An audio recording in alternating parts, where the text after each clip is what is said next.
সুতরাং আপনারা যেভাবে ভালোবাসা দিয়ে আমাকে আগলে রেখেছেন, এই আপনাদের ভালোবাসার কাছে আমি বারবার পরাজিত হয়েছি। ওদের দেয়া টাকার অফার, ওদের দেয়া মিনিস্ট্রির অফারকে বারবার আমি প্রত্যাখ্যান করেছি।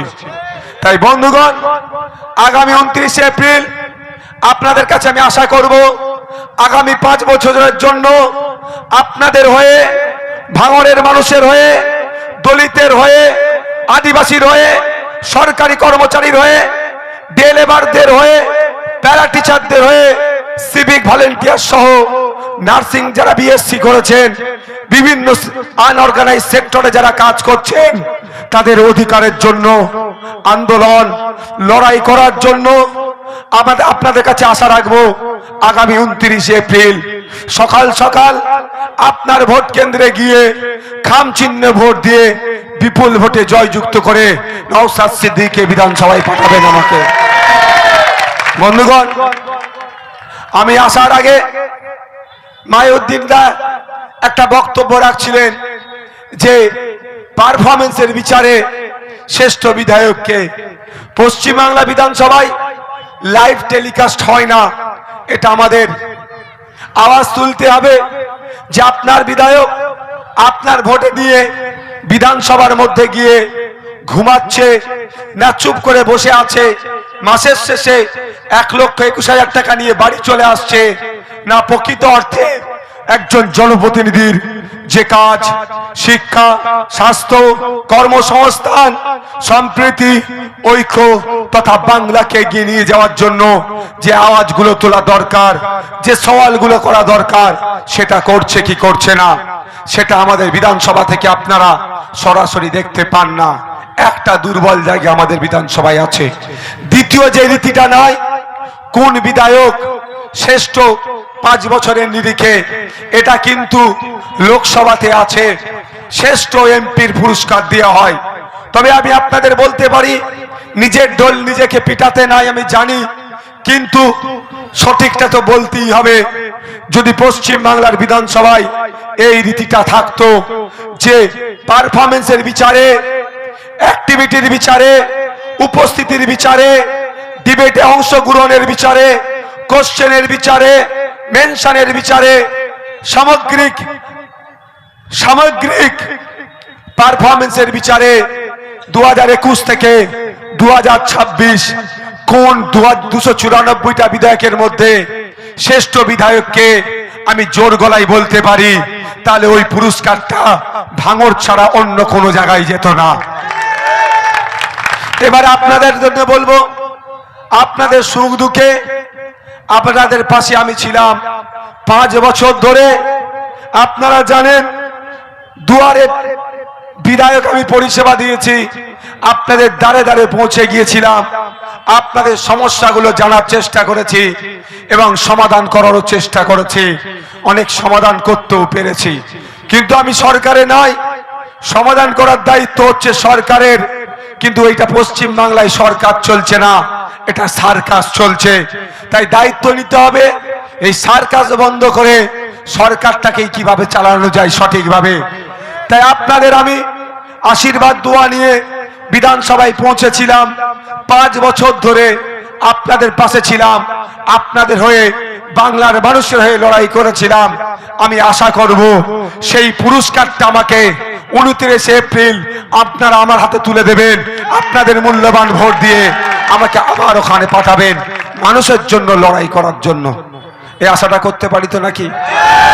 বন্ধুগণ, আমি একটা বক্তব্য দেখছিলাম, ক্যানিং পূর্বে আমাদের এক ভাঙড়ের সন্তান, তাকে তৃণমূলের টিকিটে মনোনীত করার পরেই ক্যানিং পূর্ব থেকে আওয়াজ উঠছিল ও বহিরাগত, ওকে মানব না।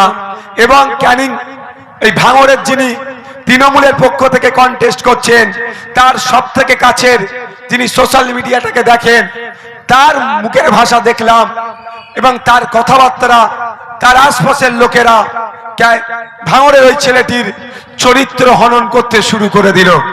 অর্থাৎ তৃণমূলের নেতারাই তৃণমূলের সাথে উঠা বসা করে, তৃণমূলের ছেলেকেই ক্যানিং এ যখন প্রার্থী করলো, তার শুধু বাড়ি ভাঙড়ে হওয়ার জন্য সে হয়ে গেল বহিরাগত, তার চরিত্র খারাপ হয়ে গেল। আর ক্যানিং পূর্ব থেকে এসে ভাঙড়ের কাছে মানুষের কাছে ভোট চাইবে, নিশ্চিতভাবে সে আমার জামাইও নয়, বা সে তার শ্বশুর বাড়িতেও আসছে না ভোট চাইতে। এর জবাব আমরা দেব, এর জবাব আমরা দেব। ভাঙড়ের শুভবুদ্ধি সম্পূর্ণ মানুষকে বলবো, একটু ভাবুন, স্বার্থে যখন ঘা লাগলো তার দলের ছেলেকেই সে বহিরাগত বলে দেগে দিয়ে এলাকা ছাড়া করার চেষ্টা করছে। সে কোন মুখ নিয়ে এসে ভাঙড়ের মানুষের কাছ থেকে ভোট চাইছে? এর জবাব শুধু আইএসএফ এর নেতারা দেবে না, আইএসএফ এর কর্মী সমর্থক দেবে না, এর জবাব তৃণমূলের নেতাকেও দিতে হবে, সাধারণ মানুষকেও দিতে হবে। যে কেন, যদিও আমি আপনাদের বলে রাখি, এই ভাঙড় থেকে যিনি তৃণমূলের টিকিটে ক্যানিং পূর্বে লড়াই করছে, এই ভাঙড়েরই ভূমিপুত্রকে দিয়ে, আরাবুল ইসলাম সাহেবকে দিয়ে আমরা ক্যানিং পূর্বে গিয়ে তাকে কিন্তু হারিয়ে আবার বাড়ি পাঠাবো। সেটা রাজনৈতিক লড়াই হবে, ব্যক্তিগত আক্রমণ নয়। রাজনৈতিকভাবে ওনাকে হারিয়ে আমরা জাগলগাছিতে ফিরিয়ে দেবো। কিন্তু প্রশ্ন আমার এটাই, যে ক্যানিং পূর্ব থেকে ভাঙড়ে কন্টেস্ট করলে হয়ে যায় জামাই, আর ক্যানিং ভাঙড় থেকে ক্যানিং পূর্বে কন্টেস্ট করলে হয়ে যায় বহিরাগত। এর জবাব কিন্তু ভাঙড়ের মানুষকে দিতে হবে। প্রস্তুত আছেন তো নাকি ভাই? আছেন তো নাকি? এর জবাব আমাদের দিতে হবে। ভাঙড়ের মানুষকে অপমান করা হচ্ছে, এর অপমানের জবাব আমরা ভোটের মাধ্যমে দেব। বন্ধুগণ, একটা সময় ভাঙড় মানে মারামারি, হানাহানি, খুনোখুনি, বিশেষ করে বিবি রাইট ঘাট। বিবি রাইট মানে মারামারির জায়গা। কিন্তু বেশি দিন নয়, মাস তিনেকের মধ্যে আপনারা দেখুন, শুধু বিবি রাইট গ্রামের কথা বলছি, যেই গ্রামের নাম শুনলে সবাই বলে ওখানে মারামারি হয়, বোমাবাজি হয়, গোলাগুলি হয়, ওখানে বোম পাওয়া যায়, সেই বিবি রাইট গ্রামের মা বোনে বাপ ভাইদের উদ্যোগে আইএসএফ এর দেওয়া প্ল্যাটফর্মে তারা পারফরমেন্স করে 750 না 750 অধিক মা বোনেরা রক্ত দিয়ে বুঝিয়ে দিয়েছে। বিবি রাইট আর সেই বিবি রাইট নয়, এই বিবি রাইট রক্তপাতের বিবি রাইট নয়, রক্তদানের বিবি রাইট।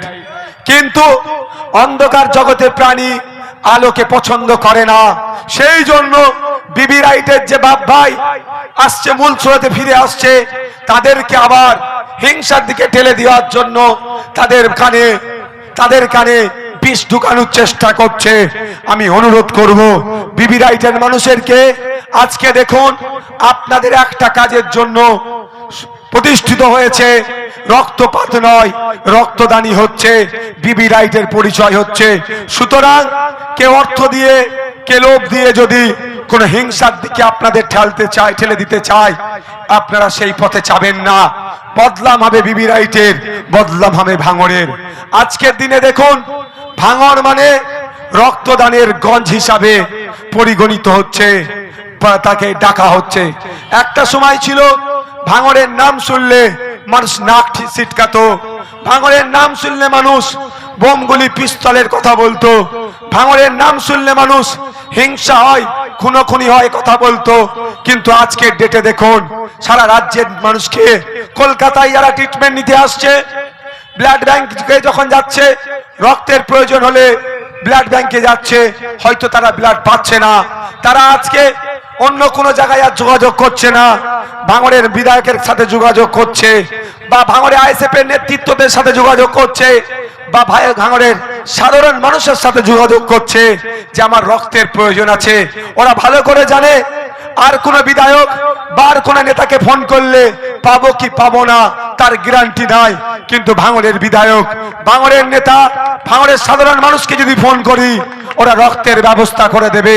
তাই আপনাদের বলি, এমন ঘটনা হয়েছে, ব্লাড ব্যাংকে রক্ত নাই, ভাঙড়ের মানুষের ইজ্জতের স্বার্থে, ভাঙড়ের নামকে পরিবর্তন করার স্বার্থে, ভাঙড়ের সুনাম রাজ্য স্তরে প্রতিষ্ঠিত করার স্বার্থে ব্লাড ব্যাংকে রক্ত শূন্য, কিন্তু আমাদের কাছে খবর আসছে দিনাজপুর, মালদা, মুর্শিদাবাদ, বাঁকুড়া, পুরুলিয়া, রাজ্যের বিভিন্ন প্রান্ত থেকে রোগীরা কলকাতা এসেছে, রক্তের প্রয়োজন, রক্ত পাচ্ছে না, আমাদের সাথে যোগাযোগ করেছে। ব্লাড ব্যাংকে রক্ত নাই তো কি হয়েছে, আমরা গিয়ে, আমাদের ছেলেরা গিয়ে, ভাঙড়ের ভূমিপুত্ররা গিয়ে, ভাঙড়ের মায়েরা গিয়ে, ভাঙড়ের বোনেরা গিয়ে ব্লাড ব্যাংকে গিয়ে, হসপিটালে গিয়ে রক্ত দিয়ে অন্যের মানুষকে প্রাণে বাঁচতে সহযোগিতা করছে। আজকে ভাঙড়কে নতুন ভাবে চিনতে শুরু করেছে রাজ্যের মানুষ, ভাঙড়কে ফলো করতে শুরু করেছে রাজ্যের মানুষ। ভাঙড় বিকল্প পথ দেখিয়েছে। ভাঙড় মানে রক্তপাত নয়, রক্তদানের পরিচয় হয়ে উঠুক ভাঙড়, এভাবে ভাঙড়কে চিনতে শুরু করেছে। সেই জন্যই অনেকের অসুবিধা হচ্ছে। তাই আপনাদের বলবো, আপনাদের ভাঙড় ভালো রাখার দায়িত্ব আপনাদের উপরে বর্তায়, আপনাদের ভাঙড় এর সুনাম করার দায়িত্ব আপনাদের উপরে বর্তায়। আমি বিধায়ক, হয়তো পারফর্ম করার জায়গাটা দিতে পারি, পারফর্ম আপনাদেরই করতে হবে। তাই অনুরোধ করছি, কারো প্ররোচনায় পা দেওয়ার দরকার নাই। আপনাদের কাছে একটা গোল্ডেন চান্স এসেছে, মক্ষম সময় এসেছে ভাঙড়ের মানুষকে রাজ্যের কাছে একবার ফাইনালি প্রতিষ্ঠিত করার, প্রমাণ দেওয়ার। যেই প্রমাণেটাই ভাঙড় কোনো বোমবাদা নেতাকে, ভাঙড় কোনো নটোরিয়াস ক্রিমিনালকে জিতিয়ে বিধানসভায় পাঠাবে না। ভাঙড় শিক্ষা নিয়ে যে আন্দোলন করছে, স্বাস্থ্য নিয়ে যে আন্দোলন করছে, আপনার শ্রমিকদের জন্য যে আন্দোলন করছে, কৃষকদের জন্য যে আন্দোলন করছে, মানুষের জন্য যে আন্দোলন করছে, তাকে জিতিয়ে বিধানসভায় পাঠাবে। এ একটা বড় চ্যালেঞ্জ আপনাদের কাছে এসেছে। একদিকে নটোরিয়াস ক্রিমিনাল, অপরদিকে মানুষের অধিকারের জন্য লড়াই করা নওশাদ সিদ্দিকী। ভাঙড়ের মানুষ কাকে চুজ করবে, এটা কিন্তু একটা বড় পরীক্ষা আপনাদের জন্য। কি বলছি বুঝতে পেরেছেন? আপনারা কোনটা চুজ করবেন ভাই? একসাথে কিন্তু আওয়াজ হচ্ছে না। দেখুন, একটা কথা বলি, আপনাদের কাছে বড় একটা প্রমাণের জায়গা। আপনারা প্রমাণ দিয়েছেন 2021-এ অর্ধেক ধাক্কা দিয়েছেন, 2026-এ পুরোপুরি ধাক্কাটা দিতে হবে। তাই 2026-এ অন্য কোনো জায়গায় হাত দেওয়ার প্রয়োজন নাই। খামচিহ্নে ভোট দিয়ে খামচিহ্নের প্রতিনিধি বামেদের সমর্থিত নওশাদ সিদ্দিকী আপনাদের ভাইকে বিধানসভায় পাঠান, এতটুকু ভরসা রাখতে পারেন। বিগত 5 বছরে ভাঙড় সহ রাজ্যের মানুষের জন্য প্রথম সারিতে দাঁড়িয়ে বুক চিতিয়ে যে লড়াই করেছি, আগামী দিনেও মানুষের সাথে, মানুষের সাথে, মানুষকে সাথে নিয়ে বুক চিতিয়ে লড়াই করব। কোনো দুর্নীতির কাছে, কোনো অন্যায়ের কাছে, কোনো লোভের কাছে নিজেকে আপোষ করব না। বন্ধুগণ, বক্তব্য আমি দীর্ঘায়িত করব না। এখন একটা বিষয় নিয়ে প্রচুর মানুষ আতঙ্কিত, তার নামটা কি? এসআইআর। আমি আজ থেকে 2 মাস আগে বলেছিলাম এই ইলেকশনের মূল ইস্যু হবে এসআইআর। হয়েছে কি হয়নি বলুন? মমতা ব্যানার্জি কি বলেছিলেন? আমার লাশের ওপর দিয়ে এসআইআর হবে।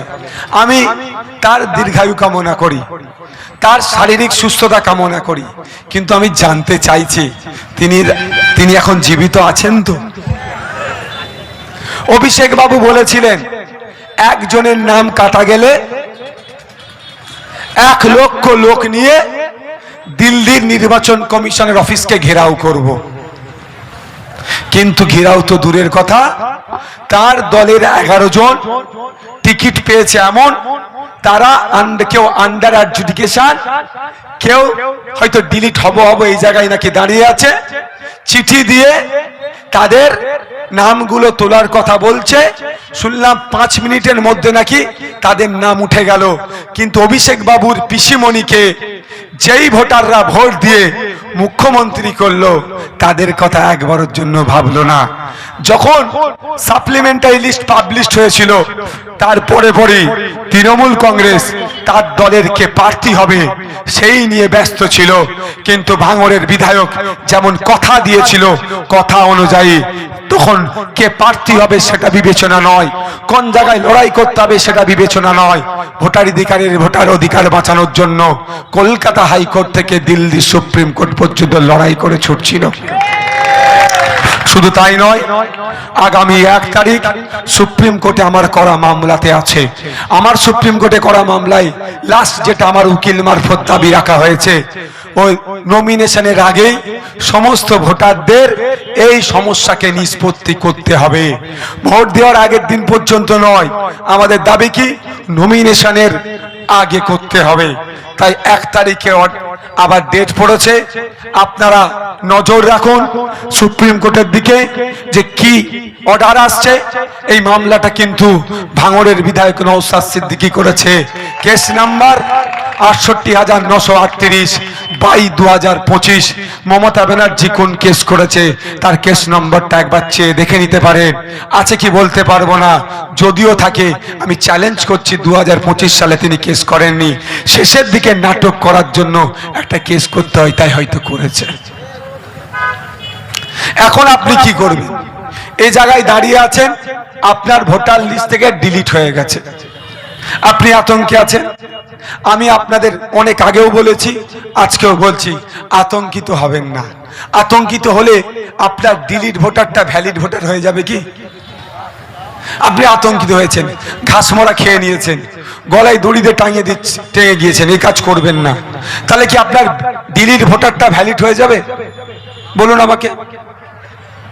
হবে না কোনো দিনের জন্য। আতঙ্ক মুক্ত হয়ে এই রোগের বিরুদ্ধে লড়াই করতে হবে। আমি আপনাদের বলে যাই, দায়িত্ব দিয়ে যাচ্ছি। এই বিবিরাইট গ্রামের আইএসএফ এর দায়িত্বশীলদেরকে আপনারা কম বেশি চেনেন, নারায়ণপুর অঞ্চলের দায়িত্বশীলদেরকে আপনারা কম বেশি চেনেন। হাবিব ভাই আসেন, বসো। আপনারা চেনেন।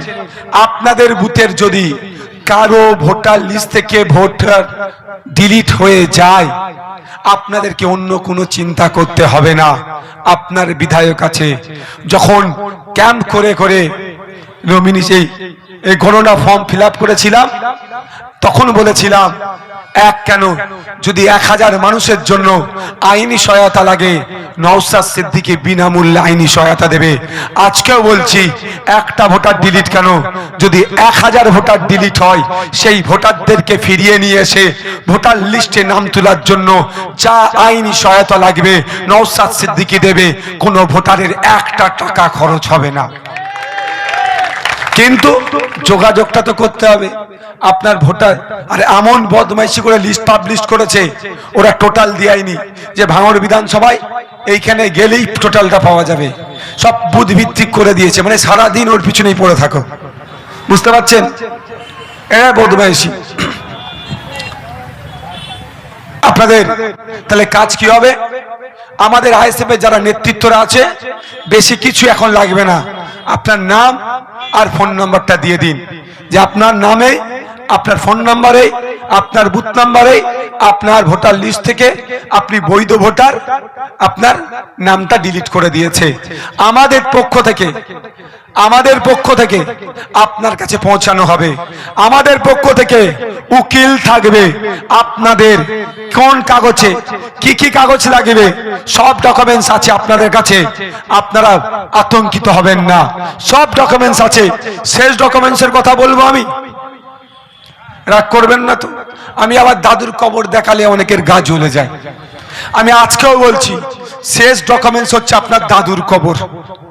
আচ্ছা, এখানে যারা মুসলিম সমাজের মানুষ আছেন, আপনার দাদুকে যেখানে কবরস্থ করেছেন তার দলিলটা আছে না নাই বলুন? এই ভাগাড়ে দিয়েছেন নাকি? তাহলে আওয়াজ নেই কেন গলায়? ভাগাড়ে গিয়ে পুঁতে দিয়ে এসেছেন আপনার দাদুকে, তাহলে গলায় আওয়াজ নেই কেন? আপনার দাদুকে যে কবরস্থানে কবরস্থ করেছেন তার দলিল আছে না নাই বলুন? ওই দলিলটা কবেকারের জানেন? 1930 সালের দলিল, 1925 সালের দলিল, 1900 সালের দলিল, 1855 সালের দলিল আছে ভাঙড়ের মানুষের কাছে। যে কবরে আপনার দাদু পরদাদু শুয়ে আছে, ওই কাগজ দলিলটা না থাকলে ওই নটোরিয়াস ক্রিমিনালটা হয়তো এতদিন বুল্লুজার লাগিয়ে ওখানে প্রমোটিং করে নিত। কাগজ আছে বলে আপনার দাদুর কবরটা এখনো কিন্তু সুরক্ষিত আছে। তাহলে ওই কাগজটাই তো আপনার ভারতীয় প্রমাণ। বুঝতে পারছেন? আর্টিকেল 326 সংবিধানের 326 নম্বর ধারায় বলা হচ্ছে, ভারতীয় নাগরিক 18 বছরের ঊর্ধ্বে হলেই সে ভোটদানের স্বাধীনতা পাবে। ঠিক আছে, একটু মাথায় ঢুকিয়ে নেন, রকেট সায়েন্স লাগবে না এর জন্য, ছোট্ট করে বুঝে নেন। আপনি ভারতীয়, 18 বছরের ঊর্ধ্বে আপনার বয়স, আপনি ভোট দিতে পারবেন। এই ভোট দেওয়ার জন্য নির্বাচন কমিশন তৈরি হয়েছে। আপনার নাম তুলবে, মারা গিয়েছে নাম বাদ দিয়ে দাও, ভাঙড় থেকে ক্যানিং এ চলে গিয়েছে, ভাঙড়ের নাম বাদ পড়বে, ক্যানিং এর নাম উঠবে। আর এই ইলেকশন হচ্ছে, এইগুলোকে কন্ডাক্ট করবে নির্বাচন কমিশন তৈরি হয়েছে এর জন্য। ঠিক আছে, আর্টিকেল 324 কে সামনে রেখে নির্বাচন কমিশন তৈরি হয়েছে। এবার আমার নাম ডিলিট করে দিয়েছে, এটা বদমাইশি করেছে। এই ডিলিটটা বিজেপি তৃণমূল মিলে করেছে নির্বাচন কমিশনকে সামনে রেখে, একটু মাথায় ঢুকিয়ে নেবেন। এই ডিলিটটা বিজেপি তৃণমূল মিলে করেছে নির্বাচন কমিশনকে সামনে রেখে। দেখুন, এই নির্বাচনের মামলা কিন্তু সুপ্রিম কোর্টে গেছে। আমি যদি ভুল বলি, সুপ্রিম কোর্ট থেকে কিন্তু আমার নামে ফাইন এসে যেতে পারে, বুঝতে পারছেন? তাহলে আমি যদি ভুল বলি, ভুল না করেও আমি যদি প্রায় 20টা মামলা খাই, যদি ভুল করি কি হবে বুঝতে পেরেছেন?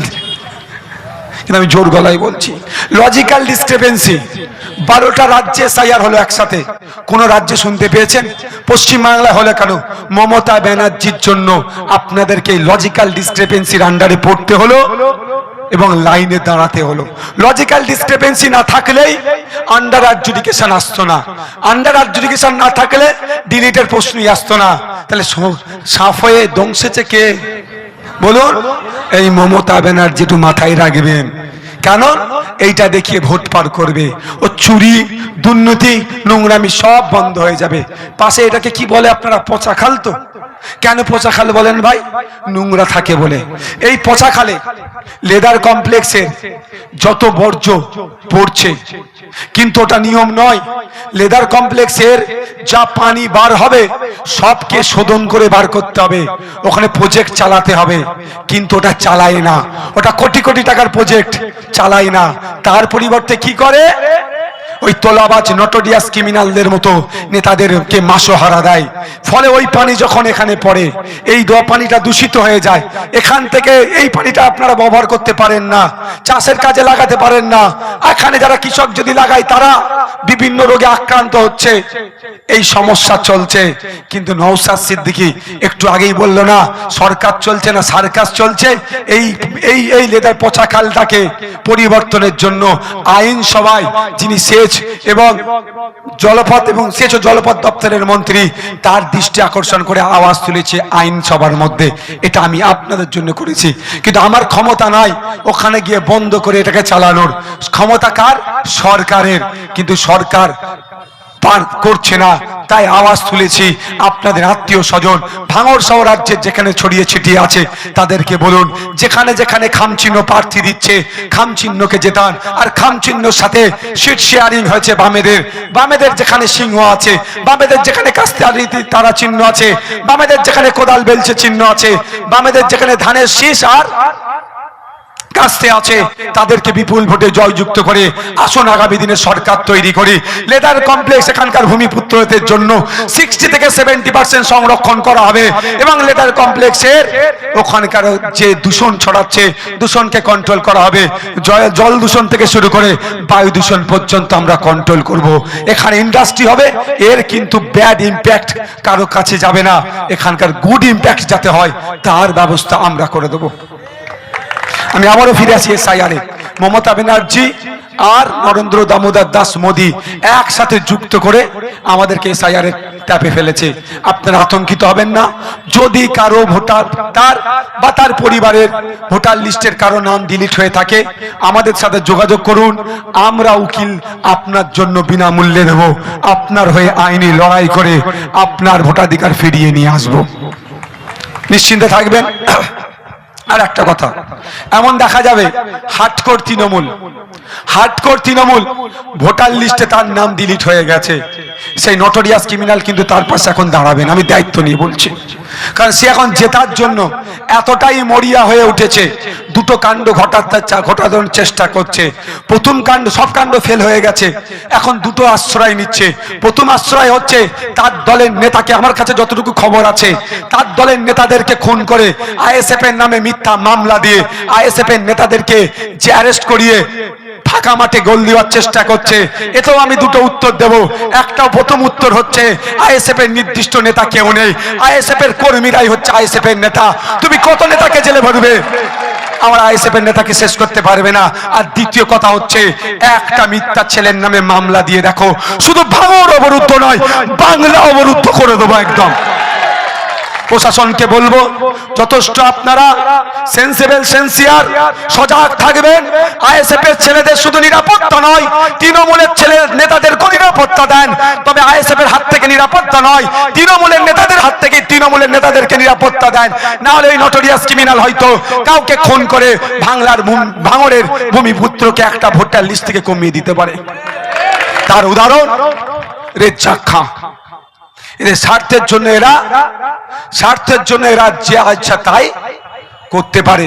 রেজ্জাক খাঁকে খুন করেছে কারা? আর দোষ দিচ্ছিল কাদের নামে?